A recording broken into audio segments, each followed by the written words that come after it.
Cuanto al examen físico, cuenta que la presión arterial sí está elevada, 200 sobre 100, la frecuencia cardíaca está en 53, el IMC es 32, el examen cardiovascular está normal. Le hicieron exámenes auxiliares en el cual dieron como resultado que la hemoglobina está en 12 gramos sobre litros, el potasio normal y la creatinina está elevada y el examen de orina está normal. A las preguntas que a mí me tocaba responder eran particularmente las de efecto y contraindicaciones. Entonces, recordando solo lo que ya mi compañera había mencionado en la anterior clase, es que los grupos antihipertensivos son varios, ya presentan los diuréticos, los simpáticos miméticos, antagonistas de calcio, inhibidores de la enzima convertidora de la angiotensina, antagonistas del receptor de la angiotensina 2 y los vasodilatadores. Ahora, a tomar en cuenta que los diuréticos, vamos a denominar a diuréticos a cualquier sustancia que al ser ingerida provoca una eliminación de sodio y electrolitos del organismo a través de la orina. ¿Cuáles son los más usados? Los más usados son los diuréticos de SIDA, pero ahorita vamos a ver sus efectos y sus contraindicaciones. Y también tenemos los diuréticos ahorradores de potasio, los cuales no van a causar una hipopotasemia, tampoco causan hiperglicemia ni trigliceridemia, y estos no son tan eficaces como los SIDA para controlar la presión arterial, y por ello no son la terapia inicial, ¿no? Entonces, viendo los principales efectos en cuanto a un diurético, vemos que ellos pueden aumentar la colesterolemia, así como la trigliceridemia, y aunque estos valores no persistan más de un año, se debe realizar controles. Solo empiezan a subir ellos cuando han pasado 4 semanas del tratamiento, y también podríamos indicar al paciente, ya que presenta efectos, que realice una dieta disminuida en grasa y realice periódicamente controles lipídicos. Ahora, todos los diuréticos, excepto los ahorradores de potasio, van a actuar sobre el túbulo distal y van a causar una pérdida significativa de ellos. Y es por ello que se dice que será una hipopotasemia. Deben realizarse medidas mensuales sobre las concentraciones de ellos para ver cómo está. Y en caso de la potasemia no se normalice, entonces no va a realizar el efecto deseado. Y en caso disminuya mucho más, se van a tener que dar suplementos de potasio. Y en caso esto no funcione, podría presentar una arritmia ventricular.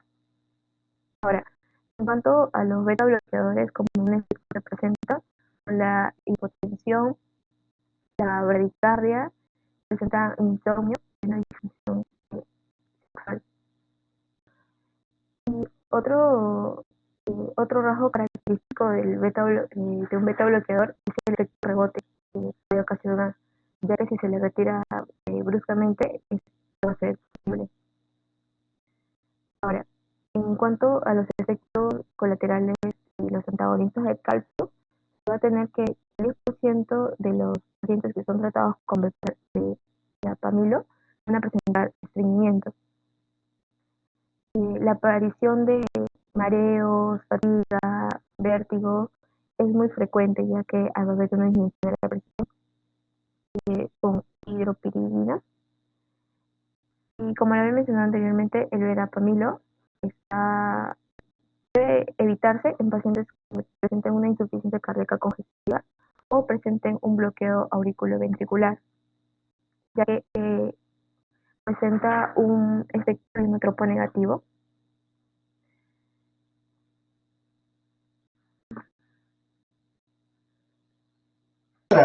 Regrese a la anterior. Regrese a la anterior. Muy bien. Entonces vamos a hablar. Entonces, los diuréticos, se han puesto, alteran el perfil lipídico, ya sea colesterol, trigliceridemia. Entonces, el paciente ya tiene un perfil lipídico muy alterado, si tiene una dislipidemia primaria, esa que le probablemente el diurético no sea una buena opción, ¿cierto? También hay que tener en cuenta que, como usted lo dijo, ¿no? Los diuréticos tiacídicos y los diuréticos de asa pueden producir hipocalemia. Y la hipocalemia puede tener varias cosas, ¿no? Una cosa es que presentan, tienen calambres, le duele las piernas, ¿no? Y la hipocalemia es un factor promueve o que condiciona que el paciente pueda tener arritmia ventricular, ¿no? Inclusive una hipocalemia severa puede ser causa de alteraciones eléctricas importantes, inclusive hasta de muerte, ¿no? Entonces hay que considerar eso, ¿no? Y lo otro, que no deberíamos usar diuréticos tiacídicos cuando el paciente sufre de gota o tiene hiperuricemia, ¿no? Porque los diuréticos empeoran la hiperuricemia, ¿no? Y pueden desencadenar una crisis de gota, ¿no? Eso de la hiperuricemia básicamente son los diuréticos tiacídicos, ¿no? ¿Por qué? Porque aumenta la excreción de ácido úrico a través de la orina. Muy bien. Es en cuanto a los diuréticos, los calcioantagonistas, ¿no? Sino todos básicamente en común, va a hacer qué cosa, que el paciente tenga un rubor, unos bochornos, cefalea, ¿no? Por, por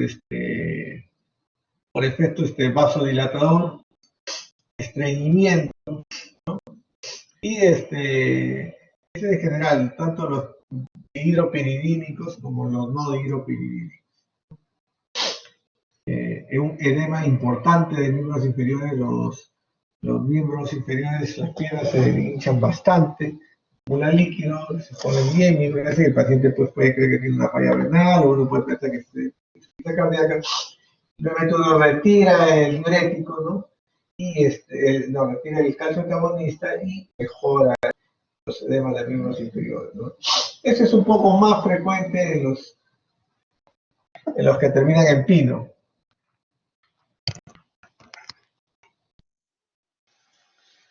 En cambio, los no digopiridínicos, diltiazem y verapamilo, conservan todos los efectos que hemos dicho, un poco menos de edemas, un poco menos de cefalea, ¿no? Pero tiene un efecto cronotropo negativo, ¿no? El verapamilo y el diltiazem puede producir bradicardia, ¿no? Bradicardia, arritmia, incluso en casos severos, bloqueos auriculoventriculares, entonces puede ser causa de bradicardia asintomática, pues de fatiga, puede producir síncope, ¿no? Por cuanto llega a bajar la frecuencia cardíaca. En cuanto a los beta bloqueadores, como dice, un efecto importante también puede alterar el perfil lipídico, ¿no? Pero puede ser causa de fatiga, de cansancio, ¿no?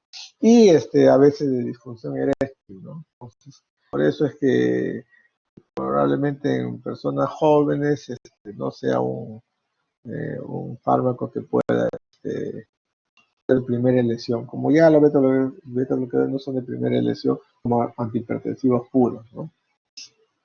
Muy bien. Entonces, todo esto debemos considerar sus efectos colaterales para ver cuál medicación debemos iniciar, ¿no? Con qué combinar. Continúe, doctora.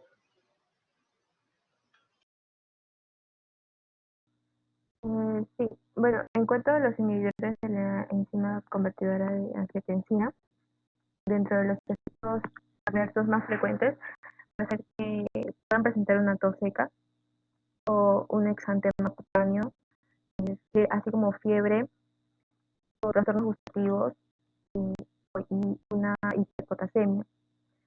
En cuanto a la tos seca, se cree que se produce en aproximadamente el 10% de los casos y esto se debe a un aumento de los niveles de prednisona a nivel pulmonar. Y como va a presentar una hiperpotasemia, hay que realizar controles de los niveles de potasio. Y en este caso, a estos pacientes que están tomando estos inhibidores, no se le puede administrar suplementos de potasio o recomendarles que realicen una rica en este ion o un diurético ahorrador de potasio. También pueden presentar un efecto adverso como una reacción rara que sería el enfisema, especialmente mortal. Y bueno, esto se debería básicamente a un incremento también de la radicina. Ahora, en cuanto a los vasodilatadores, tenemos que la hidrolazina puede producir un dolor de cabeza, así como náuseas, hipertensión y el una retención de sodio y agua y efectos cardiovasculares o una hipertricosis. Como yo estaba mencionando, también otra de las preguntas fue en qué pacientes está contraindicado estos fármacos. Tenemos que los diuréticos están contraindicados en pacientes que presenten gota, ya que uno de los efectos era la hiperglicemia, así como pacientes que presenten síndrome metabólico, porque también dentro de los efectos estaba la colesterolemia y la hiperglicemia, pero eso es relativo ya que se puede controlar. Y a una mujer embarazada también no se le debe indicar, ¿no? Ahora, en cuanto a las contraindicaciones de un beta bloqueador, puede contraindicársela en un paciente que presenta una enfermedad reactiva de las vías respiratorias, como el asma, o un paciente que presenta un síndrome de nodo sinusal o síndrome metabólico. En cuanto a las contraindicaciones de los antagonistas de calcio, es muy importante recordar que ellos se caracterizan porque el inicio de acción es muy rápido entre todos los grupos antihipertensivos, pero esto puede ser más un problema que un beneficio, ya que una rápida reducción de la presión arterial podría dar síntomas de hipotensión en personas vulnerables, como los ancianos. Entonces, es por ello que se puede recetar, pero generalmente se receta en situaciones de liberación prolongada, ¿no? Es por ello que puede provocar y está contraindicado en pacientes con una taquicardia, una arritmia o una insuficiencia cardíaca. Bueno, doctora, regrese al anterior. Los antagonistas de calcio siempre hay que considerar los dos grupos, ¿no? Anlodipino, nifipino, o sea, los pinos, los dihidropiridínicos, no son convenientes cuando el paciente ya tiene una frecuencia incrementada, ¿no? Porque como vasodilatan, puede haber una taquicardia reactiva y puede empeorar la frecuencia cardíaca. Pero el diltiazem y verapamilo sí se utilizan en taquicardia y en arritmias cardíacas. Ustedes van a ver cuando hagamos arritmia, el diltiazem y verapamilo se utiliza justamente cuando tienen taquicardia. ¿Por qué? Porque esos dos fármacos, que son no dihidropiridinos, son fármacos cronotropos negativos. Entonces, esa contraindicación es relativa y relacionada a los dihidropiridínicos, porque los no dihidropiridínicos, diltiazem y verapamilo, sí se dan en los pacientes que tienen taquicardia, ¿no? O taquiarritmia, ¿no? Y sí, la insuficiencia cardíaca es una contraindicación a utilizar calcio antagonistas, debido a que estos son cronotropos negativos. Tal vez el único que se podría usar, porque no tiene efecto negativo, es el anlodipino. Después todo lo demás, dipino, verapamilo y tercera de los dos grupos, están contraindicados en insuficiencia cardíaca. Igual podemos decir, si el paciente ya sufre de algún bloqueo auriculoventricular o una bradicardia, no podemos dar verapamilo ni DSEC, ¿no? ¿Por qué? Porque eso está relacionado, que son cronotropos negativos y la bradicardia puede empeorar. Muy bien, entonces eso es en cuanto a esto. Continúe, doctora. En cuanto a las contraindicaciones de los vasodilatadores, tenemos que está contraindicado en pacientes que presenten lupus eritematoso sistémico y presentan psicosis o en los inhibidores de la enzima convertidora de benzina. Está contraindicado, como ya lo había mencionado, en mujeres que están embarazadas, en un edema neurótico o pacientes que presenten una estenosis de la arteria renal. ¿Por qué en embarazo?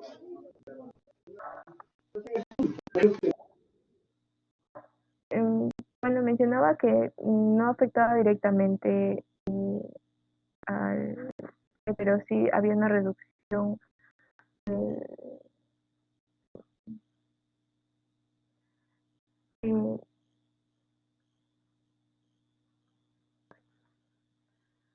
No recuerdo exactamente, doctor, pero no afectaba directamente al feto, sino había una reducción a nivel planetario, me parece.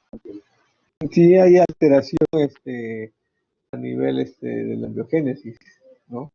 No se debe dar, ¿ya? Y más cuando la gestante se da cuenta que es hipertensa crónica y se da cuenta que está gestando, rápidamente debe avisar y rápidamente debe suspender el tratamiento con un inhibidor de la enzima convertidora, ¿ya? Es un daño perfecto, ¿no? Después también hay alteraciones hemodinámicas, pues, placentarias, realmente es una alteración en el feto, ¿no? El edema angioneurótico, bueno, no lo vamos a saber, ¿no? Si hace ya un episodio, entonces obviamente ya no hay que darle porque se puede repetir con los siguientes dos, ¿no? Y la estenosis arterial renal, cuando es bilateral, es contraindicación absoluta, y si es unilateral, es relativa, ¿no? Pero ¿cómo darse cuenta de esto? Bueno, uno comienza a dar el tratamiento con enalapril, con café con yeca, ¿no? Y comienza a elevarse la creatinina. Comienza a elevarse y comienza a hacer falla renal, así, elevación de creatinina y elevación de potasio, ¿no? Entonces uno se da cuenta que justo cuando inició el YECA empeoró la función renal. Entonces se suspende, ¿no es cierto? Y se hace el estudio de la vía renal para ver si estenosis. Vasodilatación, la hipotricosis está relacionada básicamente con la hidralacina. La hidralacina es algo que se creó para insuficiencia cardíaca vasodilatador y no tenía muy buen efecto, no sé que sea combinado con isosorbide, con nitritados, ¿no? La hidralacina, y se dieron cuenta que había un aumento del vello corporal, ¿no? Y no se utiliza inclusive para colitis. Bien, sigue, doctora.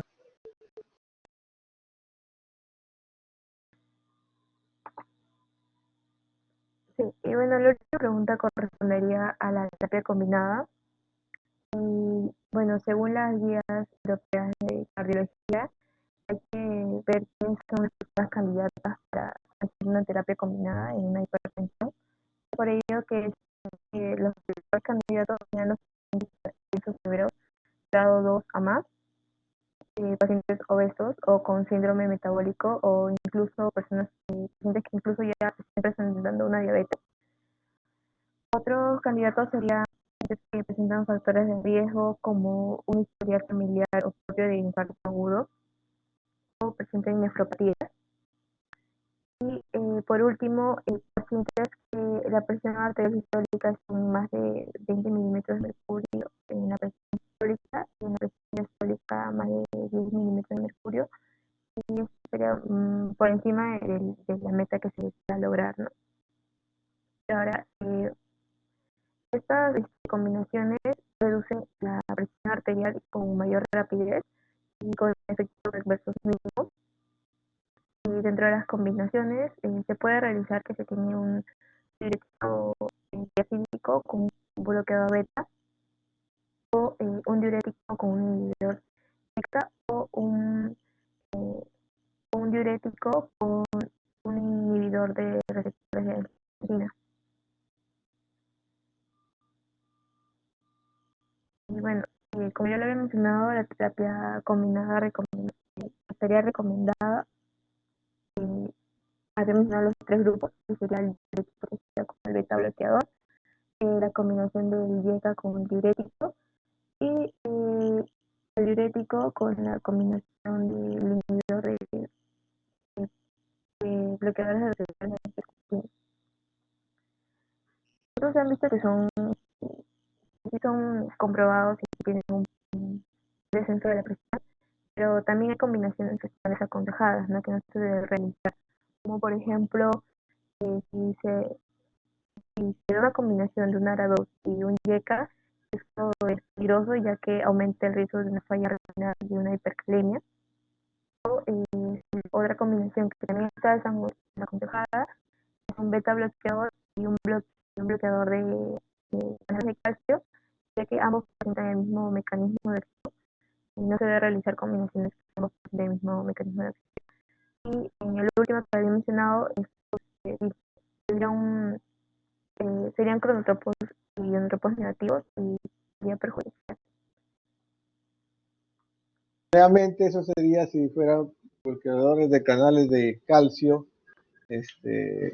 no de hidropiridínico, o sea, verapamilo y diltiazem. No debo combinar hipertensión, atenolol con verapamilo, por ejemplo, porque los dos son cronotropos negativos y también inotropos negativos.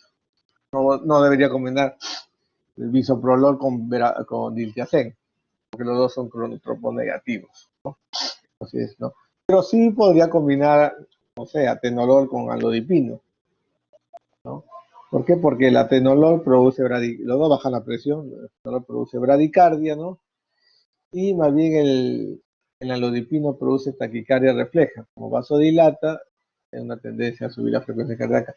Pero si está combinado con atenolol, no le va a subir tanto el dolor cronotropos negativo. Entonces, ese sí podría ser una buena combinación.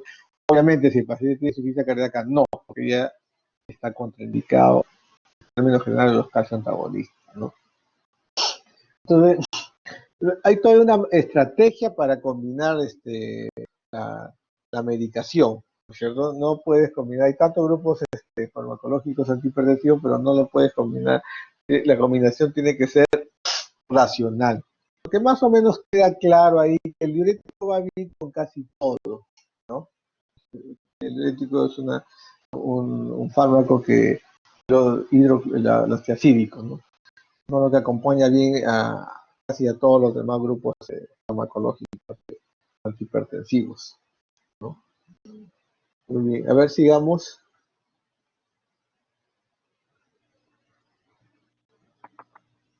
Sí, doctor, eso sería Ya, toda la pregunta. ya. Entonces, le voy a mostrar después una referencia, no ahora, sino de repente mañana viernes, ¿no? Cómo más o menos combinar los fármacos. Te lo voy a decir ahorita y después ya le vamos a hacer una diapositiva cuando se pueda. Si ahorita cargo ese archivo, vamos a perder mucho tiempo. Hay que dividir todos los grupos farmacológicos en dos grupos. Los que son neurohormonales y los demás, que son más hemodinámicos. ¿Qué quiere decir?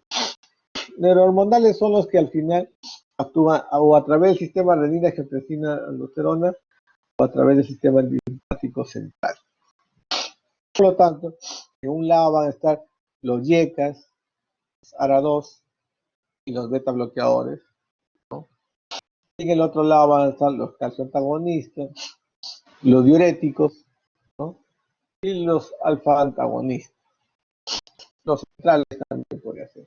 Básicamente vamos a trabajar de un lado, vamos a trabajar con los fármacos A de angiotensina, o sea, los YECA y los ARA2, B, los beta bloqueadores.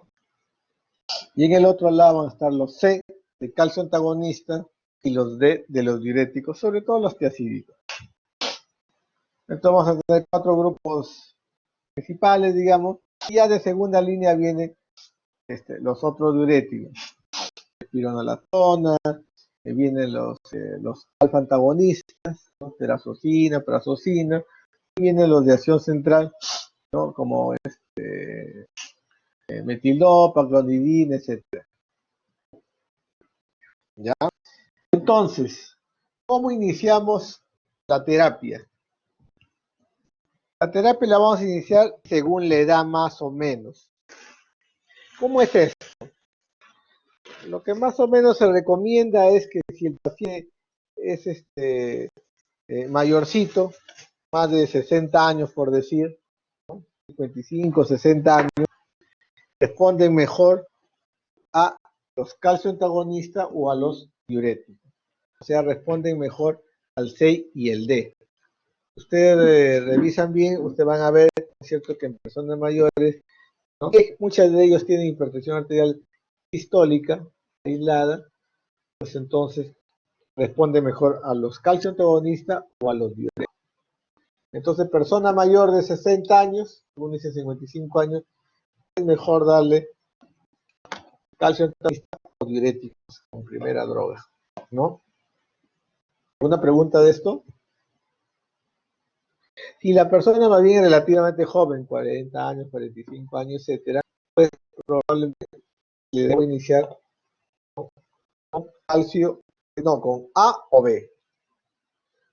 En este caso con A. El B tiene un inconveniente que puede producir disfunción eréctil y en personas jóvenes, varones, es más problemático. Entonces, si persona es joven, nosotros le vamos a dar A, o un YECA o un ARA2.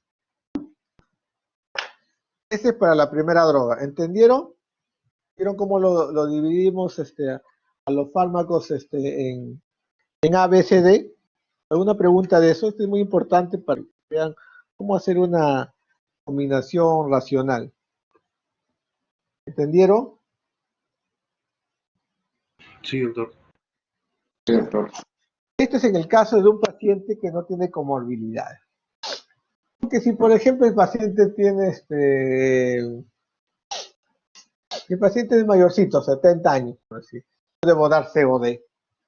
Pero si además tiene gota, ya no le doy el D. Diurético, ¿no? Empiezo con C.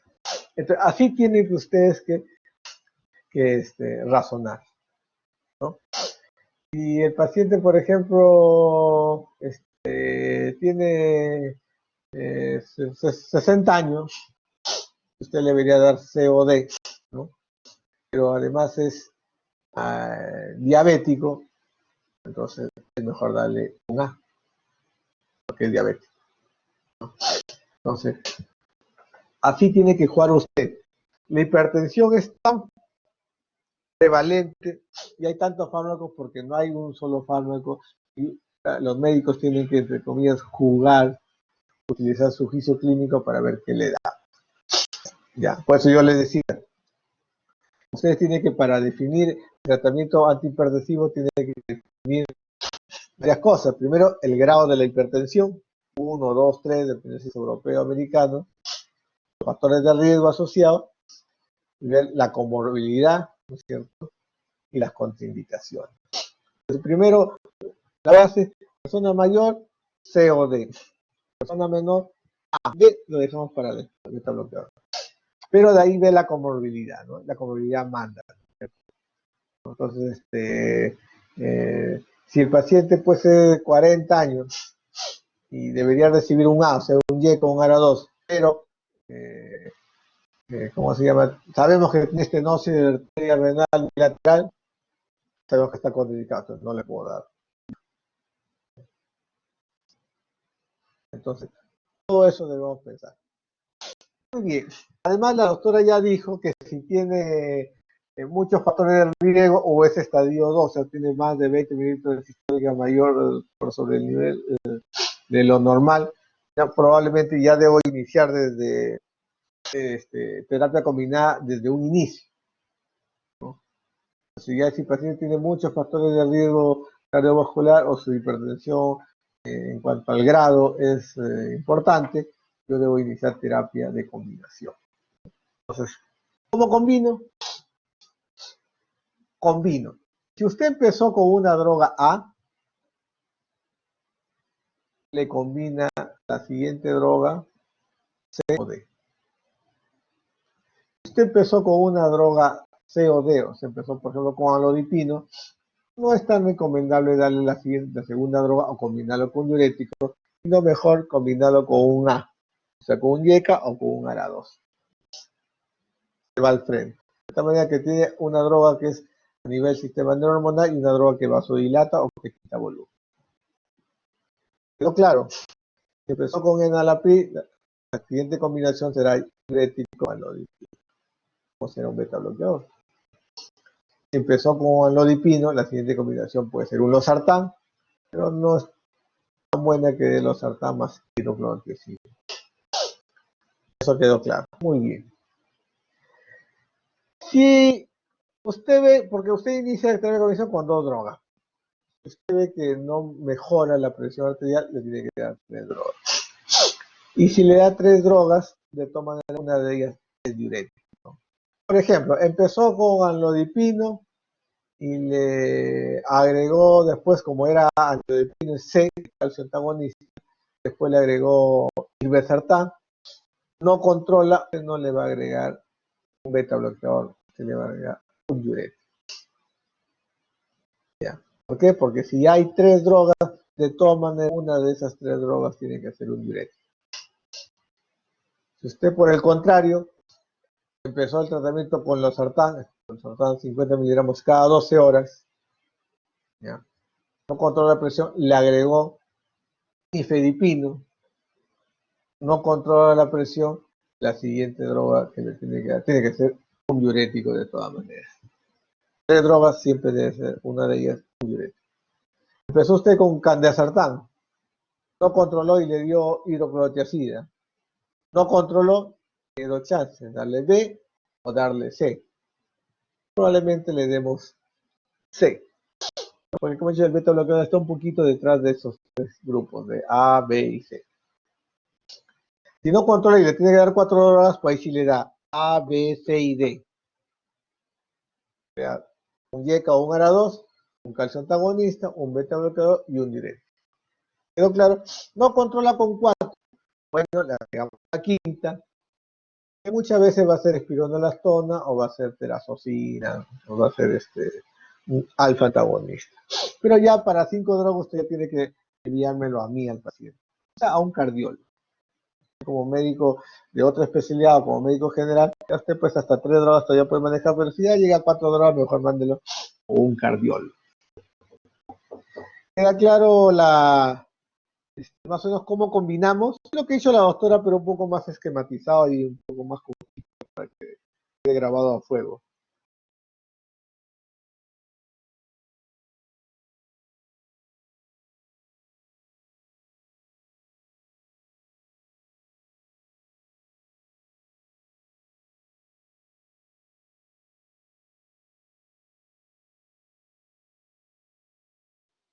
¿Alguna pregunta? Ya, este es un arte. El arte de combinar terapia antidepresiva es todo un arte. Es como si usted estuviera haciendo una receta de Gastón Acurio. Ya más o menos ya tiene las reglas, todo. Bueno, usted puede agarrar un libro de Gastón Acurio, leerlo y obviamente va a hacerlo al pie de la letra, pero no le va a salir bien la receta al inicio, ¿no? Tiene que hacerlo varias veces, todo eso, ¿no es cierto? Y ganar experiencia en el manejo de combinar tratamiento antidepresivo. Eso hay varias cositas que uno tiene que ir pensando para considerar una buena terapia de combinación. Ahora, nosotros los cardiólogos sí muchas veces combinamos, o algunas veces, no muchas veces, algunas veces combinamos YECA con ARA2. Pero eso solamente lo debemos hacer que los cardiólogos. ¿Ya? Los cardiólogos somos los únicos que tenemos derecho para o licencia para no cumplir las guías de cardiología. ¿Ya? Los gastroenterólogos tienen derecho a no cumplir las guías de gastroenterología. Ustedes que no son cardiólogos tienen que cumplir las guías de cardiología.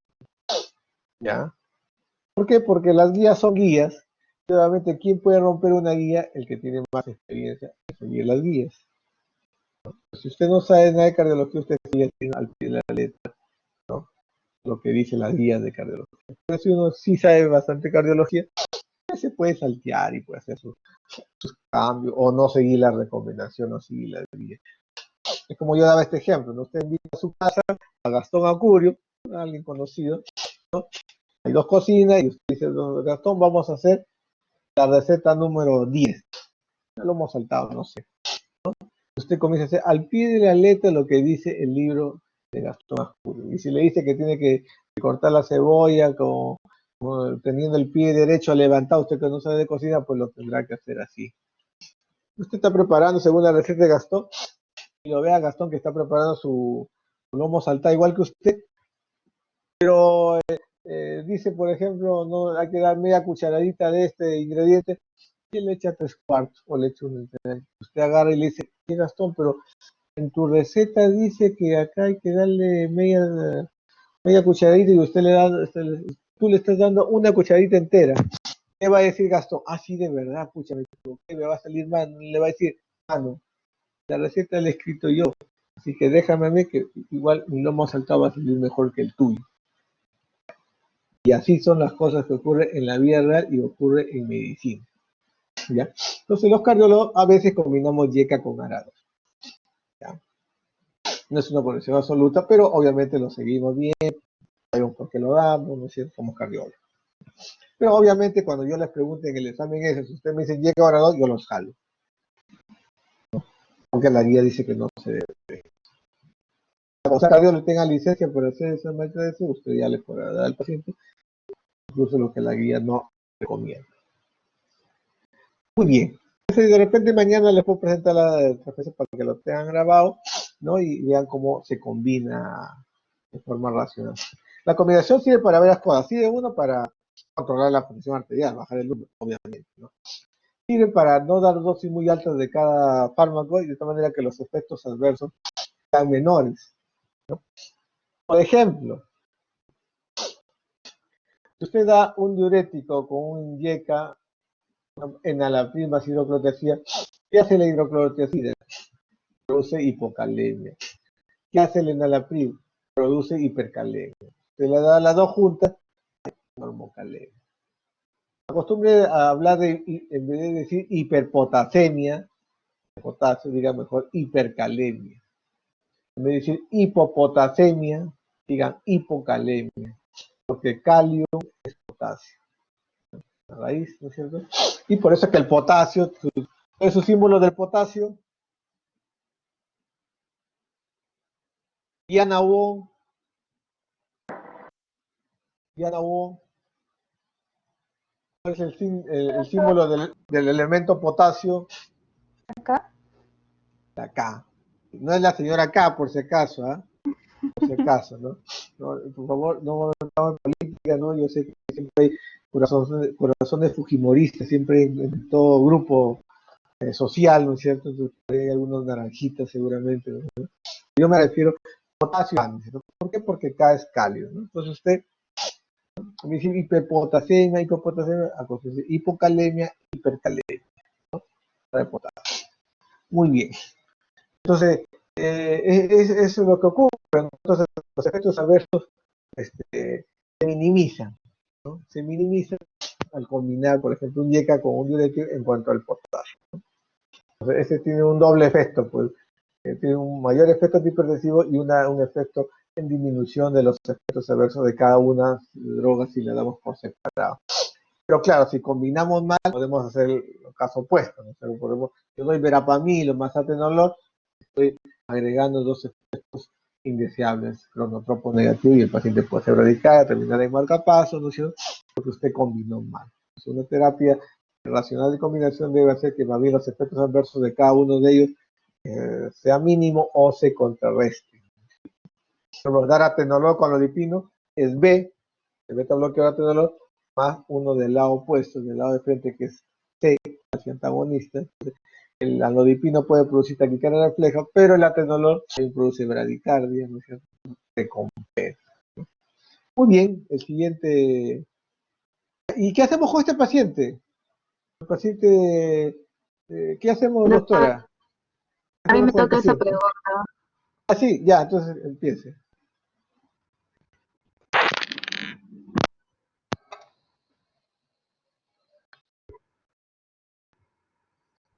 Bien, empezando con la primera pregunta, que es el manejo de la paciente en el caso clínico que ya redactó mi compañera.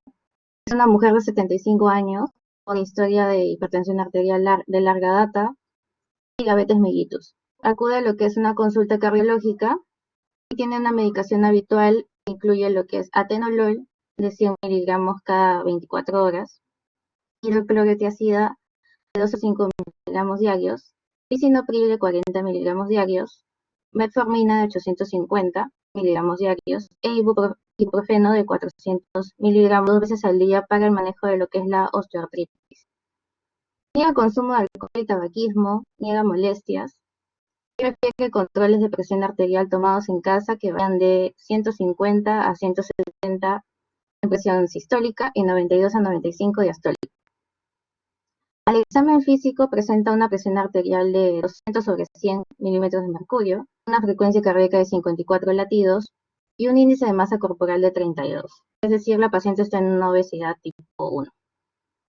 El examen cardiovascular es normal y como examen de sangre tiene una hemoglobina de 12, potasio de 3.8 dentro de los rangos normales, una creatinina de 1.4 está ligeramente elevada ya que en mujeres es hasta 0.9 y el examen es normal. Entonces, para el manejo de esta paciente, como yo le estaba mencionando a usted, doctor, tenemos este algoritmo para el manejo terapéutico de lo que es la hipertensión arterial. Para la hipertensión arterial de grado 1 con riesgo cardiovascular bajo o intermedio, primero se le recomienda al paciente que se le hagan lo que son las medidas higiénico-dietéticas. Si no se alcanza este objetivo de la presión arterial en 3 o 6 meses, ya se le añade una combinación de 2 fármacos, como IECA o ARA2, más un calcio antagonista o una tiazida. En el caso de una hipertensión grado 2 a 3, que es donde está nuestro paciente, o si presenta un riesgo cardiovascular alto o muy alto, se le hacen lo que son las medidas higiénico-dietéticas y ya se le empieza una combinación terapéutica de 2 fármacos, IECA o ARA2 más calcio antagonista o tiazidas. En el caso de no alcanzar el objetivo de la presión arterial, se le añade un tercer fármaco, como en el caso de un IECA o ARA2 más un calcio antagonista más una tiazida, y si no se alcanza el objetivo de esa presión arterial, se le añade otro diurético o se le puede añadir lo que son los beta bloqueantes o los alfa bloqueantes. En el caso de la paciente, primero, respecto a las medidas higiénico-dietéticas, se le tiene que indicar lo que es una reducción de peso, ya que la paciente tiene una obesidad tipo 1. Y esto es una reducción aproximadamente de 5 a 20 milímetros de mercurio con 10 kilogramos de reducción de peso. Se le puede indicar lo que es una dieta tipo DASH, que es consumo de rico en frutas, vegetales, pocas grasas, bajo en sal, entre otras cosas, para que reduzca así su presión arterial, en promedio de 8 a 14 milímetros de mercurio. Reducción de sodio en la dieta y actividad física según la evaluación que tenga la paciente, porque ya es una paciente de 35 años de edad, ¿no? Bueno, moderación en consumo de alcohol, no, porque la paciente niega el consumo de. Respecto al tratamiento farmacológico, el tratamiento actual que presenta la paciente tiene lo que es el lisinopril de 40 miligramos al día, hidroclorotiazida de 12.5, metformina de 850, ibuprofeno para la osteoartritis y el atenolol de 100 miligramos al día. El tratamiento o el manejo terapéutico a seguir en esta paciente, que yo creo considerable, es continuar el tratamiento con un IECA o un ARA2, el diurético, en este caso la hidroclorotiazida, habría que evaluar si puede continuar en 12.5 o se le aumenta a 25 miligramos al día. La metformina sí continuarla a 800 miligramos al día por el manejo de la diabetes, pero se le añadir lo que es un calcio antagonista, como ya estaba mencionando. En este caso puse el amlodipino de 10 miligramos al día. Y para el caso de la osteoartritis, que la paciente refiere usarlo, yo consideraría que se le debe cambiar a paracetamol hasta 1 gramo cada 8 horas, ya que el ibuprofeno, siendo un NINES, puede influir en que los demás medicamentos no estén haciendo su correcto mecanismo de acción, ¿no? Y en el caso del atenolol, que es un beta bloqueante, pues, recomendaría retirarlo y así poder evaluar con el tratamiento que se le está dando aquí a la paciente para poder ver si responde o no. Muy bien. Entonces, bueno, en el manejo pues, de la hipertensión pues, nada es absoluto. Es una paciente pues, que toma 3 drogas y no controla bien. Entonces, primero hay que ver pues, por qué está siendo refractario al tratamiento. Si toma las pastillas o no toma las pastillas. Esto lo va a hablar usted 2 horas después, ¿no? Después hay que ver si alguna droga o alguna otra cosa que esté haciendo ella esté haciendo pues que no controle bien la presión, si está comiendo mucha sal, si está utilizando corticoides. En este caso está utilizando ibuprofeno para una patología que normalmente no es necesaria y que debería más bien recibir paracetamol, ¿no? Como usted lo ha puesto, por ejemplo. ¿No? Pues no es una artritis reumatoide, es una osteoporosis, mejor un analgésico, un AINE. ¿Por qué? Porque eso puede contribuir a la hipertensión arterial, ¿no es cierto? Y disminuir el efecto sobre todo en los IECA o los ARA2. En cuanto ya así a las drogas en sí, bueno, está con las 3 drogas, usted ahí tiene alguna opción, puede decir, bueno, con 3 no controla, le doy una cuarta droga, ¿no? Sin quitarle el atenolol le doy un calcio antagonista, o como la frecuencia está en 54, de repente usted puede decir, ¿sabe qué? Le bajo la dosis de atenolol, le doy solamente 50 miligramos al día, más el amlodipino, más el lisinopril, más la hidroclorotiazida, ¿cierto? Lisinopril ya no le puede subir más la dosis, pero hidroclorotiazida sí, le podría dar 25, ¿no? Pero es mejor agregar otro y no dar dosis tan alta de un diurético. Entonces usted puede sí, suspender la atenuador y quedarse con el epinetridol y va viendo, pero si no controla con esas drogas le tendrá que dar revisar nuevamente la atenuador y va bien 4 drogas, ¿no? Muy bien, entonces vamos, doctora, continuar. Sí, doctor. Para la siguiente pregunta, era lo que es hipertensión arterial refractaria o resistente. Primero hay que definir en qué nos estamos basando para decir una hipertensión refractaria. En este caso, una hipertensión refractaria de tratamiento va a ser la situación en la que la presión arterial no va a disminuir por debajo de los valores de 140 sobre 90 milímetros de mercurio, a pesar de un tratamiento correcto con las dosis adecuadas y que tenga triple terapia, incluyendo lo que van a ser los diuréticos. Se recomienda en estos casos, antes de poder realizar lo que es el diagnóstico de este tipo de hipertensión, confirmar dicha situación con un mapa. También hay que decir que la población de hipertensos, la prevalencia de que desarrollan lo que es una hipertensión resistente es muy alta, pudiendo llegar a lo que es el 15% de la población. Hay que tener en cuenta que estos pacientes requieren un intenso interrogatorio y un examen físico exhaustivo para descartar causas secundarias de hipertensión arterial, como vamos a ver más adelante, como por ejemplo el síndrome de apnea obstructiva del sueño. También se debe comprobar que el paciente realice el tratamiento terapéutico integral, ya que esta es la principal causa de una hipertensión resistente. Y bueno, el tratamiento para este tipo de hipertensión es añadir fármacos adicionales, como la espironolactona o otros diuréticos, los beta-bloqueantes, alfa-bloqueantes, o en algunos casos se considera añadir lo que son antialdosterónicos. Entonces, ¿cuáles son las personas que son más propensas a desarrollar ese tipo de hipertensión? Pacientes añosos mayores a 75 años, que tengan cifras basales de hipertensión arterial muy elevadas, una obesidad de un índice de masa corporal mayor a 30, alto consumo de sal, presencia de enfermedad renal crónica, diabetes, una hipertrofia ventricular izquierda, es más predominante en afrodescendientes y en el sexo femenino. Entonces, las causas más comunes de esta hipertensión arterial refractaria pueden ser farmacológicas, dadas por los AINES, la aspirina, el acetaminofén, glucocorticoides, antidepresivos, pueden ser los simpático-miméticos, estimulantes, el alcohol, anticonceptivos orales, ciclosporina, eritropoyetina, entre otros.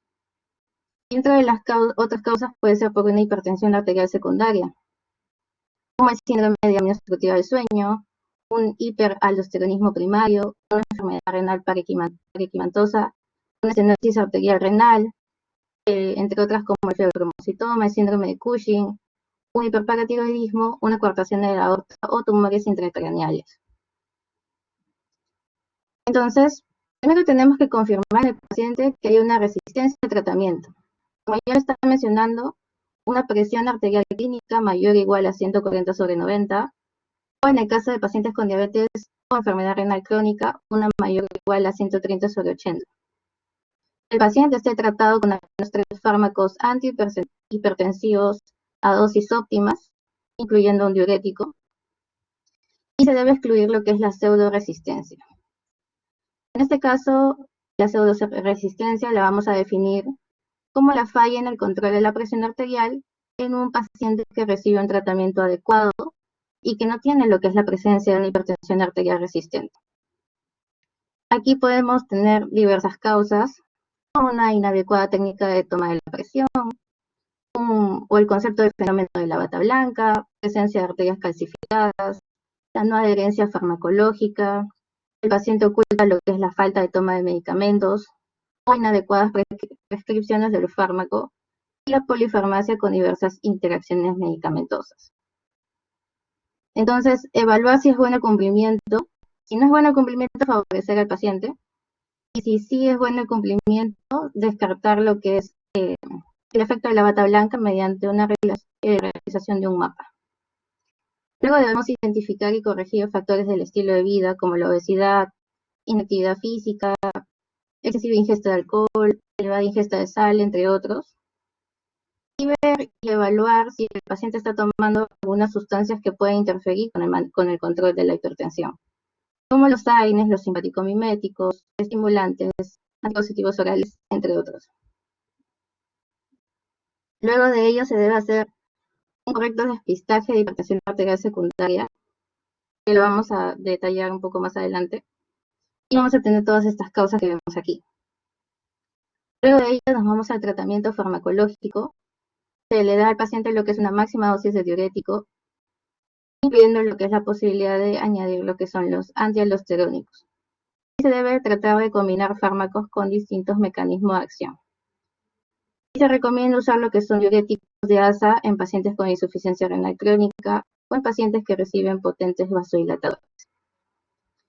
¿Cuándo se remite ya a lo que es un especialista? Cuando existan otras causas de hipertensión, cuando existan causas de hipertensión secundaria o una alta sospecha de la misma, y si a pesar del tratamiento, el paciente sigue sin controlarse tras 6 meses de este.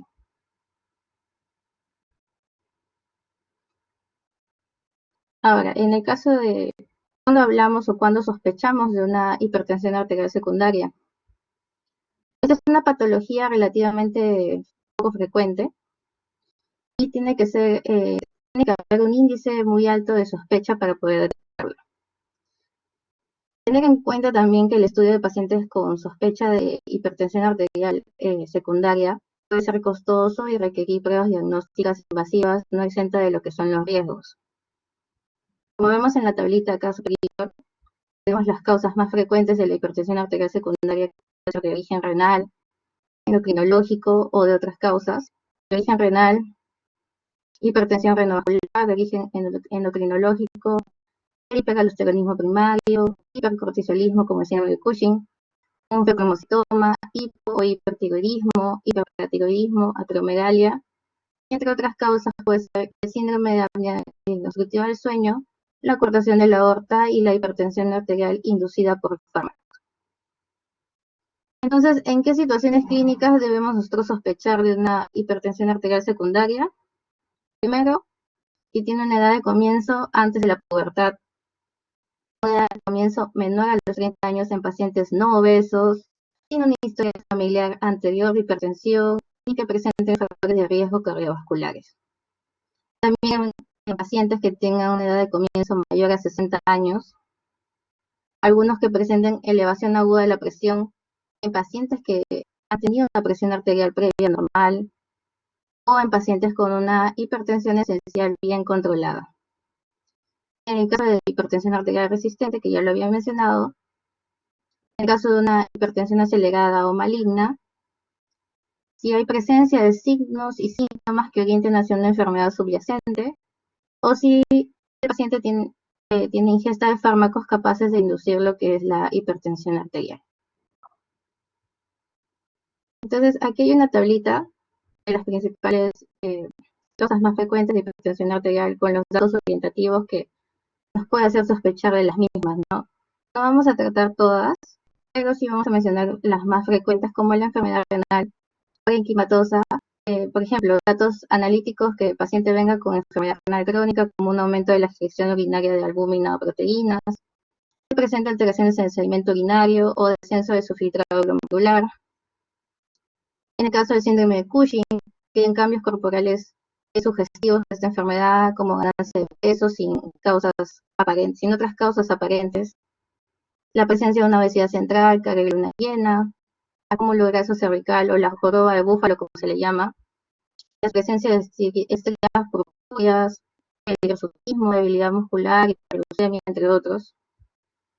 En el síndrome de apnea o hipopnea del sueño, que presente lo que es obesidad y ronquidos, pausas de apnea durante el sueño. En el caso de coartación de la aorta, como ya lo habíamos visto en clases anteriores, la hipertensión arterial en miembros superiores, una presión normal o baja en miembros inferiores o un soplo interescapular. Y aquí también las principales pruebas diagnósticas y opciones terapéuticas que se tiene para cada una de estas. En el caso de la enfermedad renal, pruebas diagnósticas como filtrado glomerular, sedimento urinario, ecografías abdominales. Es un hipertensión primario, paciente de aldosterona, actividad de renina plasmática, TC suprarrenal, toma selectiva de aldosterona en venas suprarrenales, entre otros. Y en el caso de la cortación de la aorta, un ecocardiograma o un angioteca aórtico, ¿no? Y las opciones terapéuticas, en este caso, una angioplastía o una cirugía, dependiendo de la evaluación del paciente. Como desarrollo de la última pregunta, es la prevalencia de hipertensión arterial en el Perú, según los estudios Tornasol 1 y Tornasol 2. Más que nada, especifica aquí la proporción de pacientes hipertensos tratados y controlados según estos estudios. Pero como breve introducción, tenemos que el estudio Tornasol 1 se realizó entre enero y diciembre del 2004 y el estudio Tornasol 2 entre marzo del 2010 y enero del 2011. Entonces, para 2004 teníamos una prevalencia de hipertensión arterial en el Perú de 23.7%, y para el estudio Tornasol 2 ya incrementó en un 27.3%. Como vemos en el cuadrito de acá, en el estudio Tornasol 1, el porcentaje de no hipertensos era del 43.9%, un 32.4% de prehipertensos, 17.9% y un 5.8% de hipertensos en estadio 1 y estadio 2 respectivamente. En el estudio Tornasol 2, el porcentaje de no hipertensos decreció en un 35.8%, hipertensos aumentó a 36.9%, hipertensos en estadio 1 a 20.7% y estadio 2 a 6.6%. En el caso de la prevalencia de hipertensión arterial, según todas las regiones naturales y el sexo, vimos que para el estudio Tornasol 1 al 2 hubo un incremento en la mayoría de las regiones, tanto en varones como en mujeres. Y ahora sí a lo que nos interesa o el motivo de la pregunta. Características de la población nacional de hipertensos según el conocimiento de tanto de la afección, el tratamiento y el control que estos llevan. Primero, para el estudio Tornasol 1, pacientes con conocimiento de hipertensión arterial, un 49.9% saben que son hipertensos, mientras que un 55.1% lo ignoran. Para el tratamiento de hipertensión, un 18.9% reciben tratamiento médico, un 4.6% un tratamiento dietético, un 9.2% una combinación de ambos y un 12.2% no recibe tratamiento.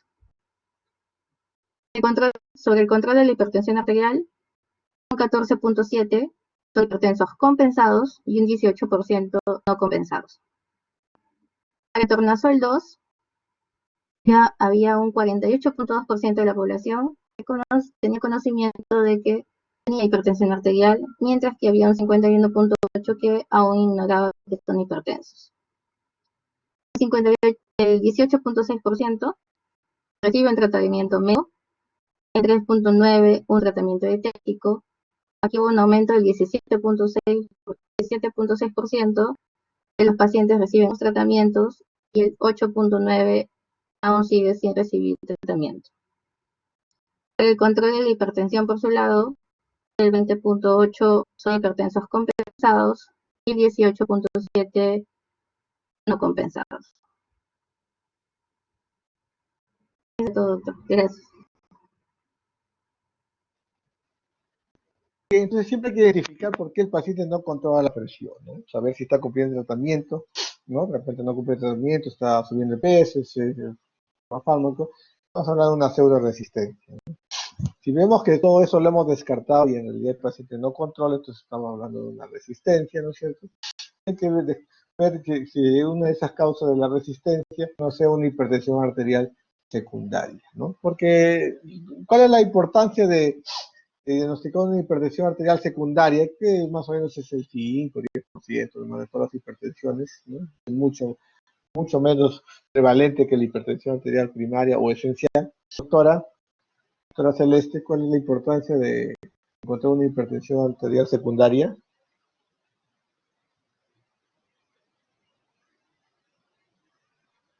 Doctor, que en este caso son pacientes que presentan enfermedades subyacentes, ¿no? Y si Se diagnostica tempranamente, se puede tratar y podemos evitar que llegue a una cronicidad, por así decirlo. Claro, primero que es una causa, entre comillas, curable de hipertensión arterial generalmente, ¿no es cierto? Descuartación de aorta, la abres, si es un tumor, lo operas, etcétera, etcétera, ¿no? Lo otro es que generalmente, como lo dice, son enfermedades secundarias y que pueden ser muy graves y que podrían matar al paciente. Entonces, debo yo estar seguro que el paciente no tiene una hipertensión arterial secundaria, uno porque lo puedo curar y otro porque no se le vaya a escapar una enfermedad grave como un feocromocitoma o una cortación de aorta que puede producir mucha morbilidad o incluso mortalidad en el paciente, ¿no? Por eso es que debemos siempre, si un paciente pues tiene algunos síntomas como los que usted ha mencionado, o el estreno de la hipertensión es muy precoz en niños, adolescentes, es muy tardío, muy añoso, ¿cierto? La hipertensión a los 35, 40 no ocurre eso, ¿no? Ya uno ya es hipertenso, ¿no? Entonces, pensar en esas cosas, síntomas medio raros o típicos de algunas enfermedades isquémicas, el estreno de la hipertensión, ya sea en los extremos de la vida, en cuanto a la edad, ¿no es cierto? Y el tomar muchos fármacos, un buen control de la hipertensión, o sea, una hipertensión arterial refractaria, hay que pensar en una hipertensión secundaria. Muy bien, doctora. A ver, doctor Luis Roca, seguimos. Gracias, doctor. Ok, doctor, voy a cargar el archivo.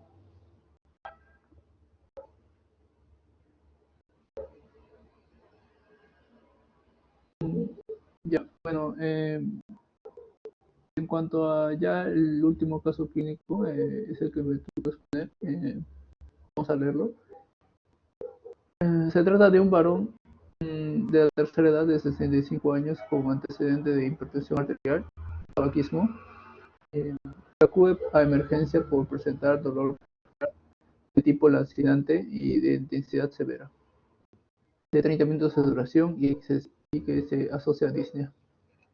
Al examen físico encontramos que la presión arterial es de 200 sobre 100 milímetros de mercurio, en la frecuencia cardíaca de 100 latidos por minuto, frecuencia respiratoria 16, en lo que es la exploración de tórax, pulmón, murmullo vesicular pasa en ACP, no ruidos aéreos, en lo que es cardiovascular, ruidos cardiorrespiratorios de buena intensidad, no se observan soplos. En lo que son los pulsos periféricos, encontramos que el pulso braquial y radial del lado izquierdo están ausentes. En lo que es el sistema nervioso central, el paciente está lúcido, orientado en el espacio y no presenta déficit motor.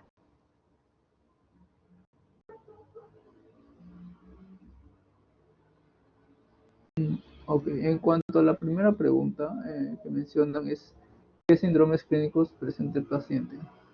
Bueno, lo que puedo encontrar, el paciente está con un síndrome de disneico, es lo que es síndrome de hipertensión arterial porque se lo había diagnosticado, aunque no me dice hace cuánto tiempo y si está con tratamiento y con qué tipo de tratamiento. No lo menciona. Solo menciona que tiene antecedente de hipertensión arterial. Y bueno, el dolor precordial que presenta de tipo lancinante. No solamente tiene síndrome de dolor, síndrome hipertensivo, sino las características de la presión arterial hace que uno vaya un poquito más, ser más específico. Solamente diría hipertensión arterial o algo más diría. Parece que el paciente está cursando con lo que es disnea y podría asociarse a... O sea, me gustaría saber si es a qué tipo de disnea, o sea, si está al reposo o si es a cuántas cuadras, si sube o ya no le permite hacer lo que es sus actividades como aseo, etcétera. No lo mencionan, solo mencionan lo que es asociado a ¿No? disnea. La disnea se presenta justo cuando inicia el dolor, nada más. El dolor de pecho, y disnea. Antes no tenía eso. Pero vamos a la hipertensión. ¿Qué le dice esos números de la presión? 200 con 100. Bueno, que en las guías europeas podría estar con un síndrome hipertensivo de tipo 2 me parece, de clase 2.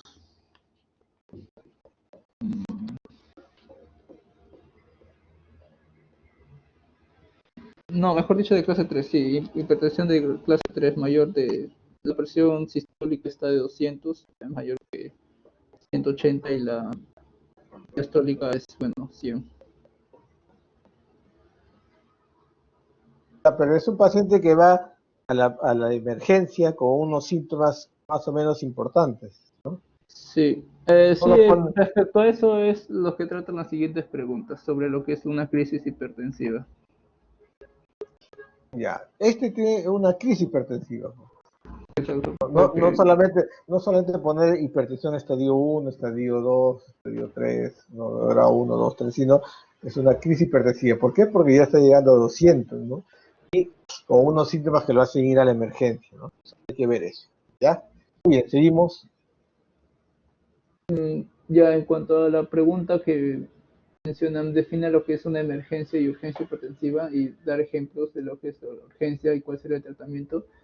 Ya para hablar o abordar sobre lo que es una urgencia o una emergencia hipertensiva, debemos de saber primero que o mejor dicho, debemos de saber qué es una crisis hipertensiva, que se va a entender así como la elevación súbita o aguda de lo que es la presión arterial, y que los niveles son considerados muy altos.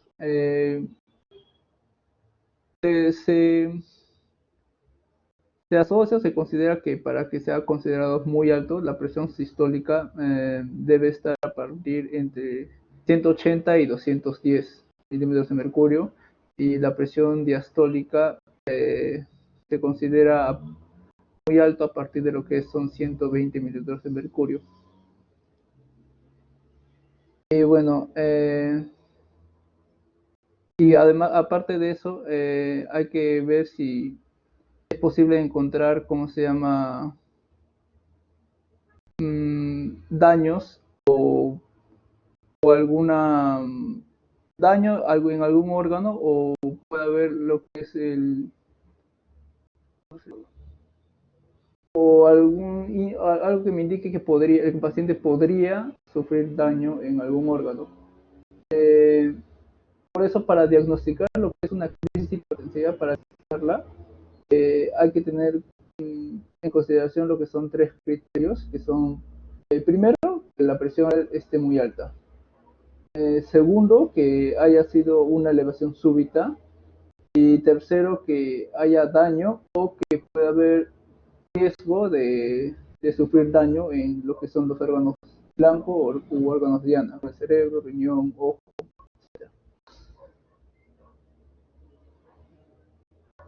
Bueno, y ya hablando, ya eso es lo que es una crisis hipertensiva. En lo que ya en lo que podemos clasificarlas, hay dos tipos que, bueno, vendría a ser lo que son la emergencia y la urgencia. Se considera emergencia hipertensiva cuando hay daño en el órgano blanco, y se va a considerar urgencia hipertensiva cuando no hay daño en el momento, pero sí hay un riesgo de que el paciente pueda presentar lo que es en corto plazo algún daño de órgano blanco en corto plazo.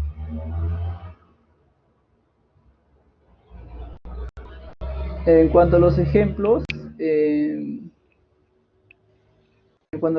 podemos mencionar que una urgencia hipertensiva, como se va a mencionar que es, por ejemplo, cuando hay hipertensión arterial de rebote tras el abandono de una medicación hipotensora. O sea, si el paciente está con una medicación antihipertensiva, este lo abandona o no tiene un tratamiento correcto, no cumple con sus dosis, va a haber un efecto rebote agudo y puede provocar la subida súbita de hipertensión. Otro ejemplo podría ser que de hipertensión arterial con insuficiencia cardíaca leve o moderada. O sea, el paciente está con hipertensión arterial, pero debido al tratamiento que no cumple con el paciente ya está sufriendo y llega a lo que es la insuficiencia cardíaca. Otro caso también es lo que es la preeclampsia, en lo que son mujeres embarazadas. Esos son los ejemplos. Y en cuanto al tratamiento de lo que es una urgencia hipertensiva, de acuerdo a una guía en 2010, me parece, en 2010 menciona que cómo se puede tratar o cómo es el tratamiento de una urgencia hipertensiva. Lo primero, el objetivo era disminuir la presión arterial de forma periódica, no brusca, para evitar lo que son isquemias orgánicas, y que el paciente tiene que estar en lo que es un reposo y valorar la ansiedad o nerviosismo del paciente y comprobar los niveles de hipertensión arterial. Es lo que menciona una guía antigua de 2010. En cambio, una guía 2017 de la revista de Medicina Interna de la Asociación de Perú, en lo que refiere a lo que es una urgencia hipertensiva, primero evaluamos si el paciente hacen una diferencia en el tratamiento con una emergencia hipertensiva. Por ejemplo, en lo que es una emergencia hipertensiva, cuando el paciente ya tiene lesión de órgano diana, y ya es una emergencia, como bien dice, y está mal, el paciente luce mal, puede haber ya un daño cerebral incluso, se inicia el tratamiento en la unidad trauma shock de manera inmediata. Incluso se inicia con el tratamiento mucho antes de que se pide exámenes para confirmar daño o órgano en lesión o en órgano blanco. Pero en el caso de una urgencia hipertensiva, cuando el paciente no luce tan mal ni grave, y se puede dar tiempo para preguntarle o evaluarle lo que son algunos puntos importantes, como que hay alguna causa que haya hecho que se eleve la presión arterial, y otro punto sería si tiene el riesgo de daño de órgano blanco por esta subida súbita. En cuanto a lo que es, ¿hay alguna causa que eleve la presión arterial? Mencionan que puede haber factores como el miedo, una tensión o dolor o fiebre, o incluso la retención urinaria, que elevan grandemente la presión arterial. Bueno, si se encuentra una causa que haya elevado, un paciente, por ejemplo, un paciente que tiene una presión arterial muy alta y fiebre, es más urgente controlar la fiebre y disminuir la presión arterial. Y bueno, si el paciente está cursando con un dolor, por ejemplo, una crisis de migraña, cefalea intencional, digamos, ese mismo dolor está provocando la elevación de la presión arterial, lo más adecuado es el tratamiento analgésico para tratar el dolor, y va a ser la primera medida a tomar. Y en cuanto a lo que es si hay algún riesgo de órgano diana o lesión en órgano diana, es necesario solicitar algunos exámenes. Recordemos que está en una urgencia hipertensiva, el paciente no está grave, digamos, está lúcido y se le puede preguntar todo. Por ejemplo, en lo que es el segundo punto que menciona, que si hay alguna lesión en órgano diana o si hay una posible daño, se evalúa en lo que es un corazón, electrocardiograma, una radiografía de tórax también son útiles. En el caso, si puede haber lesión en el riñón, un examen completo de orina y una mica sanguínea para medir o hacer, como se llama, perfil renal para medir lo que es urea y creatininas séricas.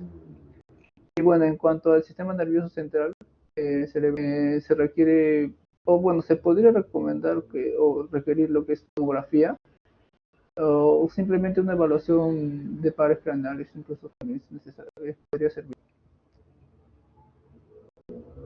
Eso es en el tratamiento de lo que es una urgencia hipertensiva. La siguiente pregunta mencionan cuáles son los escenarios clínicos de una emergencia hipertensiva. Podemos mencionar que una emergencia hipertensiva tenemos acá, por ejemplo, de tipo cardíaca, un escenario en lo que está afectado el corazón o puede haber lesión a nivel de este órgano. Tenemos lo que es el aneurisma disecante de la aorta por el flujo turbulento, la gran presión que está sufriendo este gran vaso. Puede haber lo que diseccionar a las capas de este vaso y provocar lo que es una aneurisma disecante de aorta. Puede haber lo que es insuficiencia cardíaca de tipo grave y el paciente ya puede estar pasando con un edema agudo de pulmón si hay insuficiencia de tipo izquierdo. Lo que puede haber un síndrome coronario agudo con elevación del ST, el electrocardiograma podemos observarlo. Lo que son cerebros vasculares, cefalea de tipo hipertensiva y lo que son ictus hemorrágicos o ACVs. Y en lo que es una lesión en órgano riñón, podemos mencionar que es una insuficiencia renal aguda. También tenemos otro escenario, es la preeclampsia en las mujeres embarazadas. Y bueno, acá hay que evaluar si la mujer antes del embarazo ya era hipertensa o, bueno, ha estado con una diabetes gestacional, incluso puede haber desarrollado lo que es una subida de presión arterial.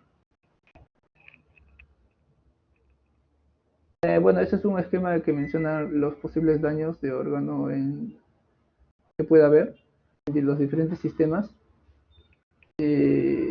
Bueno, la última pregunta menciona ¿qué drogas se utilizan en el caso de una emergencia hipertensiva?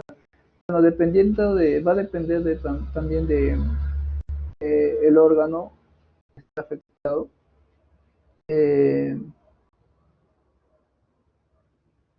Tenemos los que son vasodilatadores, YECAs, beta bloqueadores, etcétera. Y bueno, acá también mencionan en las urgencias hipertensivas también va a depender si hay peligro de que haya que el paciente desarrolle lesión en órgano o incluso si se encuentra la etiología que haya o la causa que haya provocado la subida súbita de presión arterial, se trata la causa principalmente.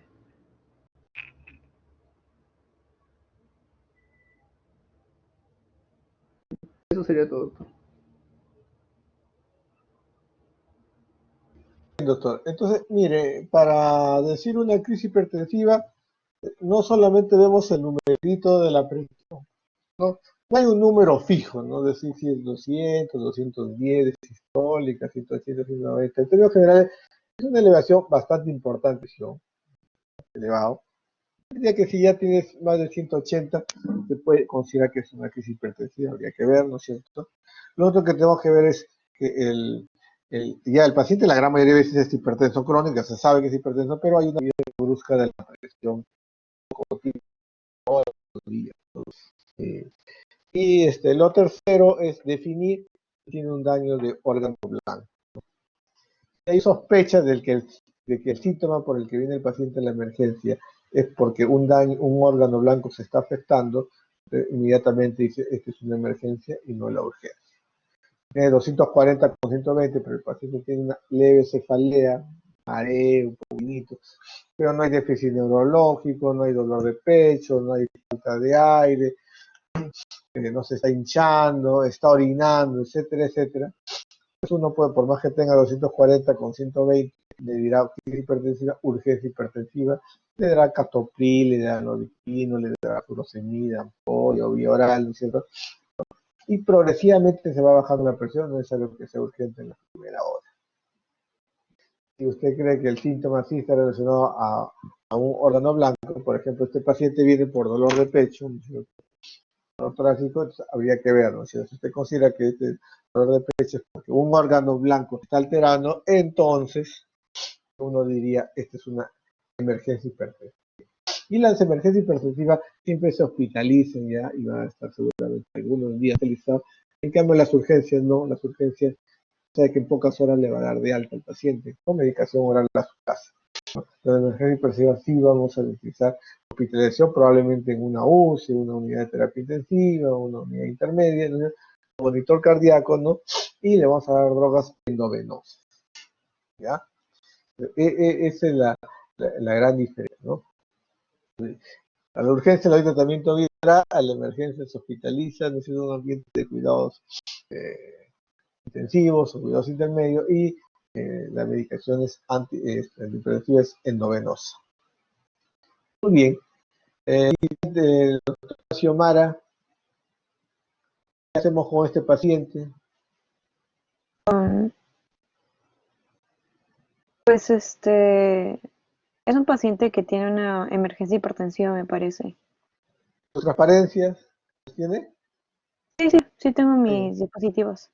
Ya, su dispositivo de transparencia era cuando le utilizaba yo antes en la chiquititud un dispositivo que se llamaba retroproyector. ¿Ustedes conocen el retroproyector?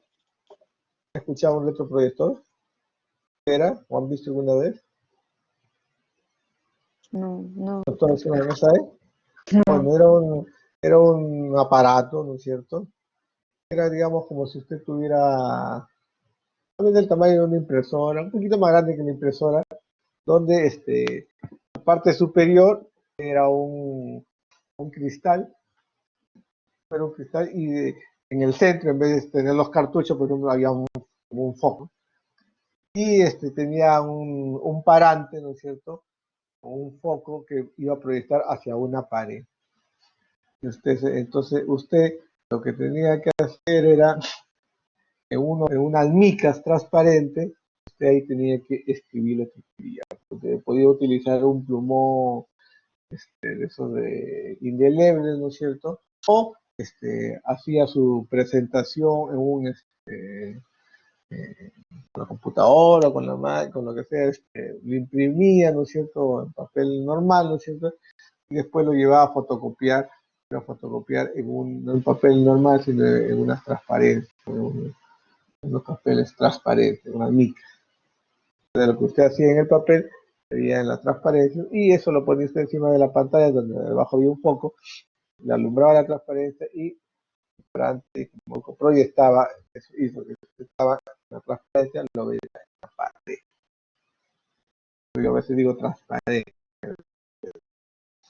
Otra manera de exponer era mandar a hacer en un proyector, antes lo que usted preparaba lo ponía en una especie de cintitas, ¿no es cierto?, para proyectarlo, ¿no es cierto? Y se proyectaba diapositivas. Las diapositivas. Usted mandaba a hacer la diapositiva a un centro fotográfico, a sacar eso, o sea, que yo lo ponía en papel o como quería y lo preparaba en una especie de filmina, una diapositiva. Obviamente vino el PPT y acabó todo eso. Muy bien, entonces a usted le parece que es una emergencia hipertensiva, ¿no? ¿Por qué? Porque el numerito está alto y porque el evento parece que es agudo, ¿no es cierto? Porque hay un daño de órgano blanco. ¿Cuál sería el daño de órgano blanco? Sí, como lo mencionó mi compañero anterior, pues es un paciente que está teniendo una presión arterial actual de 200/100 milímetros de mercurio y estaría ya en una hipertensión grado 3 en la clasificación de Europa, ¿no?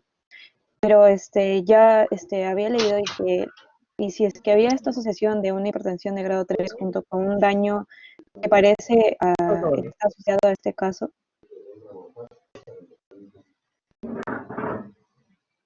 Ya, siga. Así, se ve que hay un compromiso de órgano blanco porque vemos que hay un dolor precordial que es lacinante y que es severo desde su inicio, parece, ¿no? Que ha tenido 30 minutos de duración, que hay disnea también y que además algo muy importante es que hay suplos, pulsos, que diga, que están asimétricos. Entonces, según esta clínica me hace sospechar de que puede estar cursando con una disección aórtica. Entonces, ya viendo ya una lesión, ¿no?, en órgano, junto con la hipertensión en grado 3, yo ya me estaría yendo a que el paciente está cursando con una emergencia hipertensiva, ¿no? En ese caso. ¿Sigo? Sí, ahora sigue. Ok. Bueno, en lo que es el manejo, que es la primera pregunta que me toca, pues vemos que el paciente tiene una clínica similar a de una disección aórtica, ¿no? Pero el dolor precordial puede confundirse con un infarto agudo de miocardio, por ende se le tiene que pedir al paciente, ¿no?, exámenes como el EKG para ver si es que hay, para descartar si es que se trata o no de un infarto agudo de miocardio. Y también quizás podemos ver si es que hay algunas anormalidades como hipertrofia ventricular izquierda, debido a que la paciente tiene antecedente de hipertensión arterial y pues no sabemos si ha estado controlada o mal controlada, ¿no? Entonces, para eso también sirve. Pero como Entonces, vemos no, que claro, entonces, acá lo importante es, como usted pone ahí manejo, hay que ver una historia clínica qué es lo que le parece más, ¿no? Y esto está el órgano blanco. ¿Cuál es lo básico ahí que usted diga, me parece que el órgano afectado es la aorta? ¿Cuál es la clave acá? ¿O los cuáles las claves? ¿No? La presión alta, ¿no es cierto? O sea, la emergencia hipertensiva, ¿no es cierto? Los pulsos, ¿no es cierto? puntos, El que esté con los pulsos con déficit sí, habla de un problema probablemente arterial periférico, o sea, de la aorta, ¿no? Para afuera, ¿cierto? Eso, ¿no? Entonces, yo tengo que ver dos cosas. El manejo de la presión arterial, porque hay que manejarlo, hay que ver los niveles, qué tan intensivo o no soy en el manejo de la hipertensión arterial, y hay que ir a la enfermedad de fondo. Recuerde que emergencia hipertensiva es un diagnóstico sindrómico. Entonces, usted dice emergencia hipertensiva de edema agudo de pulmón, le bajará la presión y manejará el edema agudo de pulmón. Usted dice una emergencia hipertensiva, infarto del miocardio agudo, manejará la emergencia hipertensiva, irá a la causa, o sea, al manejo del infarto. Eso igualito. Manejará la hipertensión arterial, cada patología o cada grupo de patologías hipertensivas, más o menos debe ser qué tan agresivos son el manejo antihipertensivo, pero hay que manejar la enfermedad o preservar el órgano blanco, ¿no? Salvarlo, cuidarlo, rescatarlo, ¿no? Sí, doctora. claro, como decía, primero, después de ya asociarnos la historia clínica y pedir el EKG, el objetivo inicial del tratamiento básicamente va a ser frenar la progresión de la disección de aorta, ¿no? Entonces, para ello vamos a necesitar fármacos que van a disminuir la frecuencia cardíaca, como beta bloqueadores como el abetalol, que puede utilizarse en bolos de 10 a 20 miligramos cada 10 minutos hasta llegar a 80 miligramos. Y también, como está tratando el paciente con un dolor no lacinante, se le podría agregar fluido endovenoso. Y además de ello, se podría agregar un vasodilatador como el nitroprusiato de sodio endovenoso de 3 a 5 microgramos por kilogramo por minuto para controlar lo que es la hipertensión, ¿no? Ya una vez que ya se haya controlado ya lo que es la hipertensión y el paciente ya esté un poco estable, ya podemos pedir lo que es un examen que nos va a confirmar si es que está no con disección aorta o no, y para ver qué tipo también es, ¿no? Porque de acuerdo a eso se va también orientar el tratamiento. Entonces, para ello, el que nos ayuda mejor es el TEM de tórax con contraste, ¿no? En ese caso, una vez que ya se ha tenido ya el resultado y si es que nos dicen, ¿no?, de que es una disección de aorta, eh, pues estaríamos ya orientando el tratamiento a qué tipo de disección es. Si es que es tipo A, no, es la más mortal porque abarca la aorta ascendente y descendente, según la clasificación de Stanford. O si es tipo B, que ya indican un compromiso más que todo de la aorta descendente y que puede tratarse con fármacos, ¿no?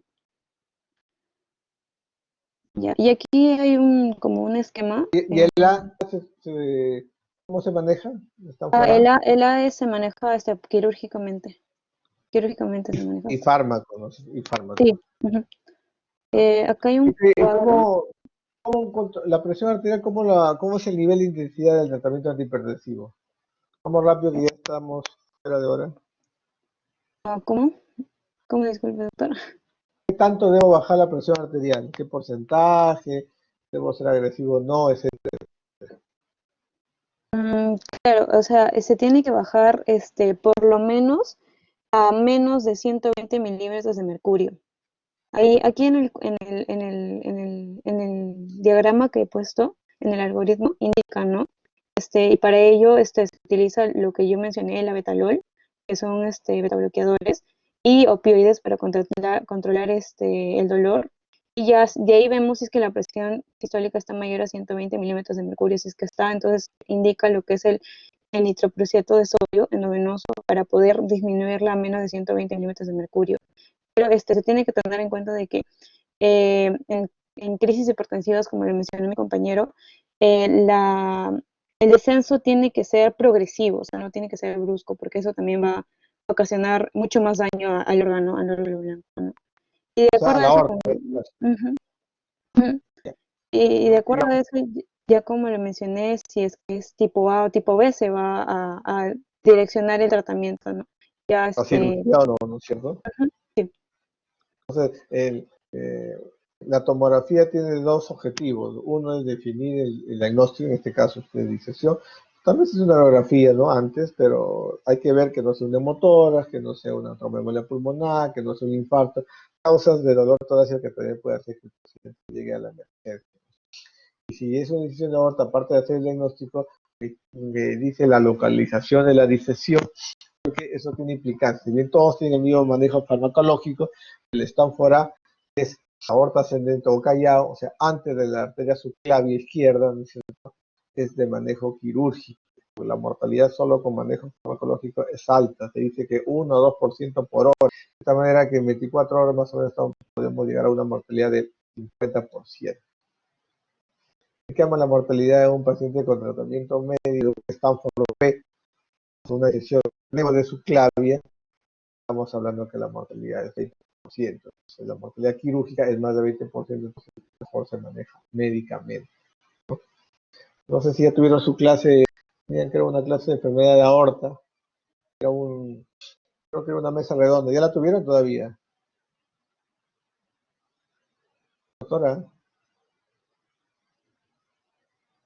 ¿está o no está la doctora Xiomara? Sí, doctor.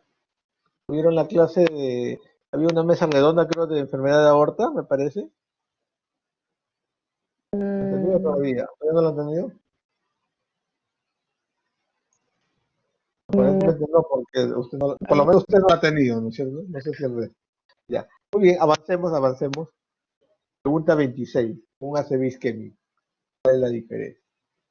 ya sí. Bueno, en un ACV isquémico, bueno, a diferencia de un ACV hemorrágico, en el ACV hemorrágico sí, se recomienda el tratamiento antihipertensivo si es que, por ejemplo, la presión es mayor a 180 sobre 105 milímetros de mercurio. Sin embargo, en el caso de un ACV isquémico, la presión arterial solamente se va a indicar cuando los valores se superen los 220 de sistólico, no de presión sistólica, 120 de presión diastólica milímetros de mercurio. En este caso, el paciente sí se le indicaría porque sería 250 sobre 120 milímetros de mercurio, ¿no? Pero si es que fuera menor a ello, no se indicaría. ¿Por qué? Porque bueno, se dice de que el incremento de la presión es como una respuesta fisiológica con el fin de mantener una adecuada perfusión en la zona de penumbra, ¿no? Que es la zona que va a estar adyacente a la lesión.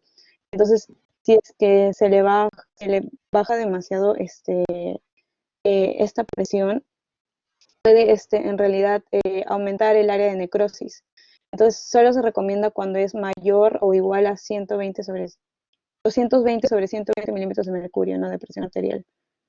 Y en el caso, por ejemplo, No, ¿y ya bajar cuánto? ¿Y bajar a por lo menos, a lo que es 185 de presión sistólica y a 105 de presión diastólica. no normalizarlo? No normalizarlo, por el hecho de que va a aumentar la necrosis si es que lo hace, ¿no? Ya, Ujú, seguimos. ya. En el caso de un Una consultita, doctora. Y si es un ACV hemorrágico, yo un poquito antes le bajo la presión. ¿Y la normaliza la presión? ¿En un ACV? En un ACV hemorrágico se disminuiría siempre y cuando la presión sea 180 sobre 105 milímetros de mercurio.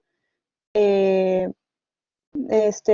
Me parece que no es normalizándolo tampoco tanto, sino No se normaliza progresivo. rápidamente, Es que es no todo, se claro, normaliza. el tratamiento de antihipertensivo en crisis hipertensiva es más que todo un descenso progresivo, no normalizándolo de una, por así decirlo, porque aumenta, por ejemplo, el daño a nivel del órgano blanco, ¿no? Está afectado.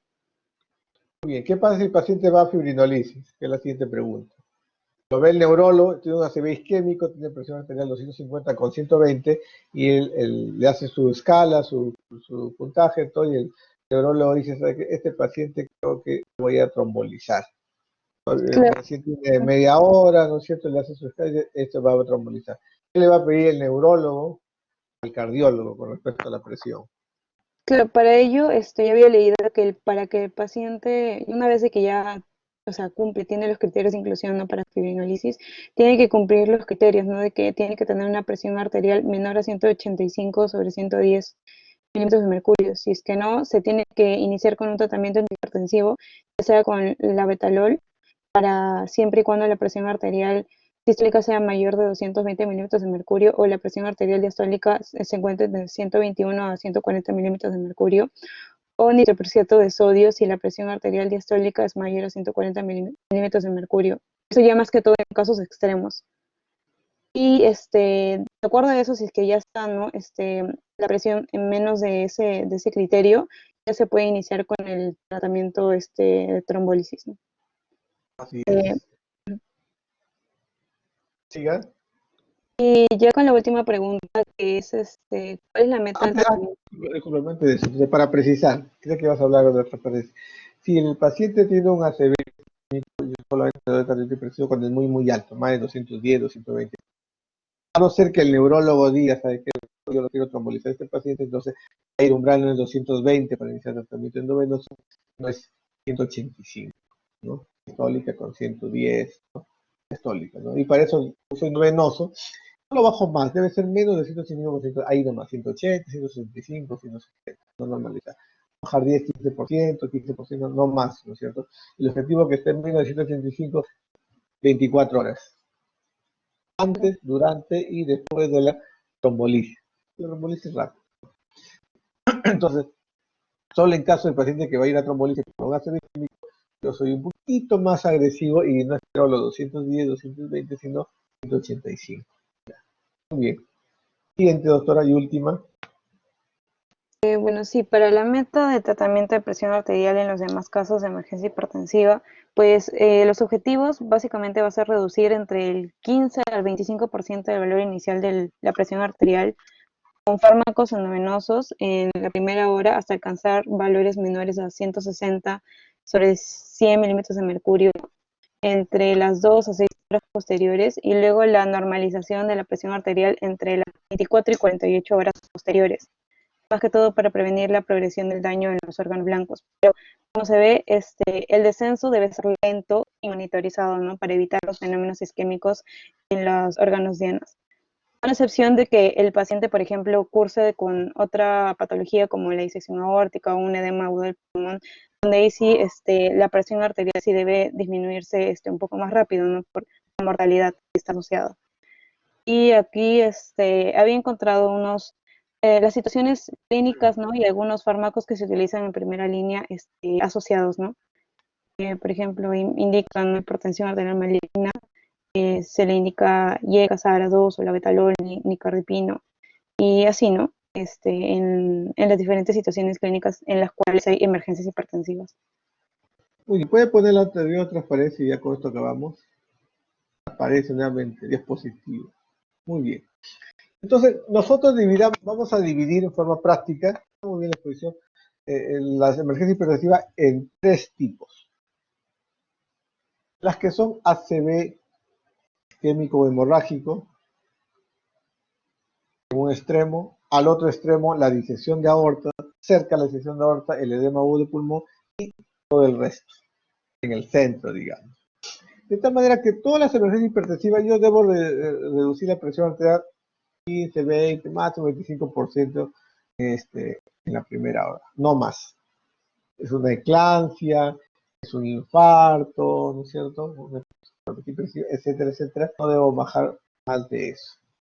¿Por qué? Porque si es una eclampsia y le bajo mucho, todavía no está dando a luz la paciente, aunque ya con el implicante ya la están preparando para dar a luz, se le baja mucho la presión y puede haber insuficiencia útero-placentaria, sufrimiento fetal agudo. Si usted tiene infarto del miocardio agudo con una emergencia hipertensiva y le baja mucho, más del 20-25% de la presión arterial, se puede producir isquemia, infarto y aumentar el infarto, igual que al nivel cerebral. Pero ya hemos visto que con los ACV isquémicos o hemorrágicos nosotros somos mucho más permisivos. Lo tenemos con presiones más altas, ¿no? Si le vamos a bajar, va a ser en la hemorrágica, pues si tiene más de 185, la isquémica más de 220, ¿no? A no ser que lo vaya a trombolizar y me voy a nivel de hemorragia, ¿no? Y solamente debo bajar 10-15% en la primera hora. Soy bastante precavido para no aumentar la isquemia cerebral. Por el contrario, si usted tiene una disección de aorta, creo que se equivoca y me parece, doctor, no lo entendí bien. Usted tiene que normalizar la presión arterial. Ahí no hay nada de que el 20%, el 20%, le da el nitroprusiato o la nitroglicerina, la betalol endovenoso si tiene, o betablocador bioral si es que no tiene endovenoso, ¿no es cierto? Y debe normalizar la presión, ¿cuánto? Menos de 120, 100, 110, con 60, con 70. ¿Por qué? Porque tengo que prevenir, ¿no?, de que no se esté disecando más. Usted al bajar la presión arterial no va a producir isquemia en los vasos vasosos. O sea, no, la aorta no necesita una muy buena perfusión, ¿no? Es un vaso. Entonces ahí sí es bastante agresivo.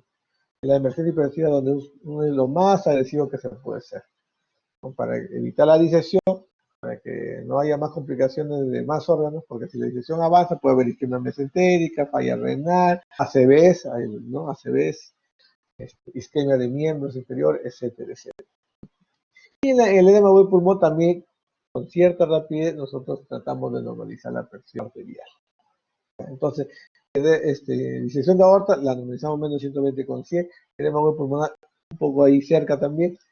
Entonces, encefalopatías 15, 20, 25% en la primera hora, no más, ¿no? Y la ACV isquémico o ACV hemorrágico, según los niveles que estamos viendo, solamente bajar 15%, de 10 a 15% en la primera hora.